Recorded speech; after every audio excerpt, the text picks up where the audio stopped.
Hi guys, it's Nia from NiaKnowsHair and thanks for joining me. In today's video, I want to share with you all my favourite tips and advice on how to care for thick, natural curly hair. Now my first tip would be to stretch your hair. Now you may be looking at my hair and thinking your hair does not look stretched to me, but trust me, underneath all these curls at the roots, my hair is actually quite stretched. Let me see if I can show you. So look, you can see it's quite stretched and then it forms the curls. Now the reason why I do this is by stretching it at the roots, it stops the hair from coiling, the curls from coiling around each other, and then that way when it comes to detangling, my thick hair is not going to be tangled as much, and it's going to make it a lot easier to detangle my hair.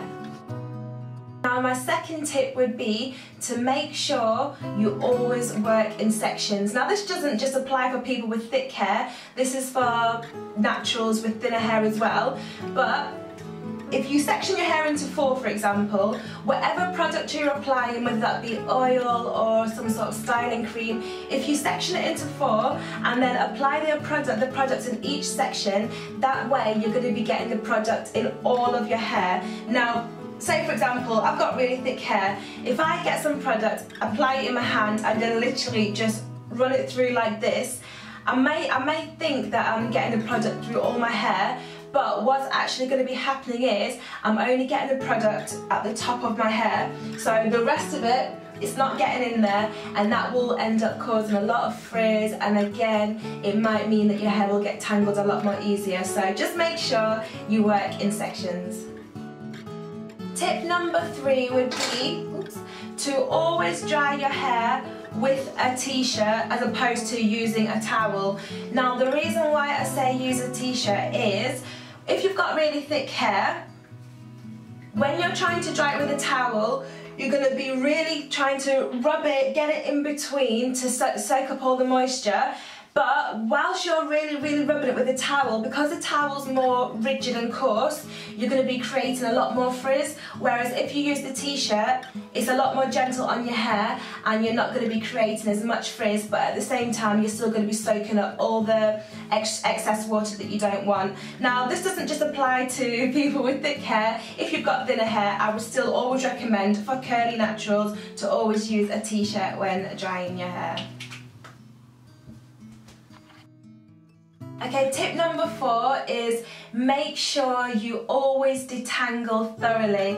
Now, I can't emphasise this enough because I think this is really important, especially when you have thick hair like myself.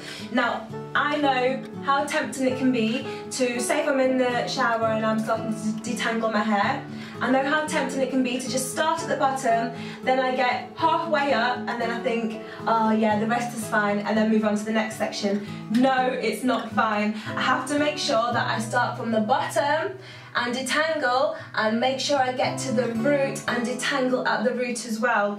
Now, the reason why I say this is, having really thick hair, I find that my head can sweat quite a lot. So think of it, if you have all this sweat in your hair mixed with the oils and the product, there's a high risk that your hair can actually get really matted at the roots. So if you're not detangling your hair properly at the roots, your hair's going to get clumped together, and that can only end in one thing, which is hair loss. So don't even risk it, just make sure you detangle properly and regularly as well. Okay, the next tip, what number are we on? 5? I'm going to go for 5. Tip number 5, make sure you use the right styling tools. So whether that be a wide tooth comb, your afro pick, I only really use this just to give myself some added volume, or my favourite is my trusted Denman brush. Now be realistic, if you're going to try and use something like a thin tooth comb like this, it's just going to end up lost, and you're going to be still looking for it in 2016. So just make sure you're using the right styling tool for your hair. Tip number 6, moisture, moisture, moisture. Regularly, daily, throughout the day. Make sure you're spraying your just got it everywhere.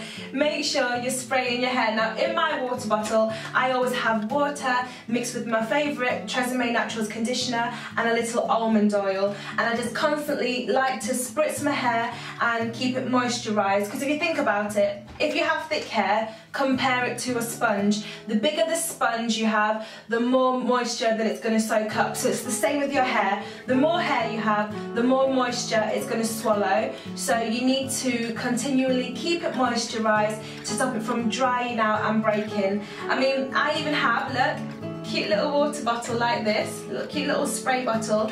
I have this in my handbag, so if I'm out and about in the day or at work, all I have to do is reach in my handbag, take it out and give my hair a spray. And again, I have the same things in here. I have a little almond oil, water and conditioner. And my final tip would be just to have patience. Like, if you've got thick hair, just have patience, because sometimes it can be frustrating. Say for example, you want to do a certain style like twists or a braid out, you've got more hair, so it's going to take longer to do, so always give yourself that little bit of extra time. The same when it comes to washing your hair as well. Obviously we all want to leave it to dry naturally because it's better than applying heat, but because you've got more hair, it's going to take longer to dry. So just give yourself that, set yourself aside that extra bit of time, have some patience and just let your hair do what it wants to do, okay? And I hope you found these tips useful if you've got thick hair. Again, a lot of these tips will apply to just people with thinner hair as well, but they're still handy to know. If you have any added tips that you'd like to share with me, feel free to comment below, because sharing is caring, and I'll see you all soon. Bye!